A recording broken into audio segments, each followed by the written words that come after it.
मसलक से निकल कर अखुवत में परोना होगा। अब तो मुस्लिम को मुसलमान होना होगा। सामीने कराम, जब कभी किसी गैर मज़हब के साथ मुलाकात होती है तो उसका पहला सवाल ये होता है, आप कौन हैं? जब जवाब दिया जाता है, मैं मुसलमान हूँ। कौन से मुसलमान हो? सुन्नी हो, वहाबी हो, अल हदीसी हो या नऊज़ बिल्लाह कादियानी हो, शर्म से सर झुक जाता है। दुनिया मुसलमान को किस नज़र से देखती है? दुनिया मुसलमान के बारे में क्या सोचती है?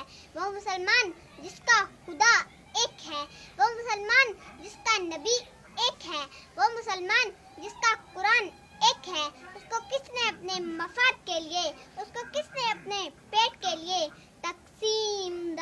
तकसीम कर दिया है? हदीस नबी सल्लल्लाहु अलैहि वसल्लम है, मुसलमान एक जिस्म की मानद है। जिस तरह जिस्म के किसी एक हिस्से को तकलीफ होती है तो पूरा जिस्म दर्द महसूस करता है। सामीने कराम, मुसलमान शाम का हो या ईरान का, मुसलमान फलस्तीन का हो या पाकिस्तान का, मुसलमान अरब का हो या अजम का, मुसलमान मुल्क का पाबंद नहीं होता, मुसलमान रंग का पाबंद नहीं होता, मुसलमान ज़बान का पाबंद नहीं होता, मुसलमान सिर्फ अल्लाह और अल्लाह के रसूल का पाबंद होता है। दुनिया के किसी नुक्कड़ में मुसलमान को तकलीफ होती है तो पूरी दुनिया के मुसलमान तड़प उठते हैं, लेकिन मुसलमानों से ये तड़प, मुसलमानों से ये मोहब्बत, मुसलमानों से ये इत्तफाक, मुसलमानों से ये इत्तेहाद, मुसलमानों से ये जहाद किसने छीन लिया है?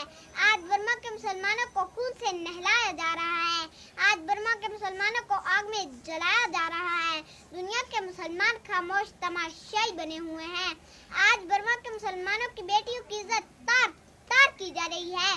दुनिया के मुसलमान अपनी आंखें बंद किए हुए हैं।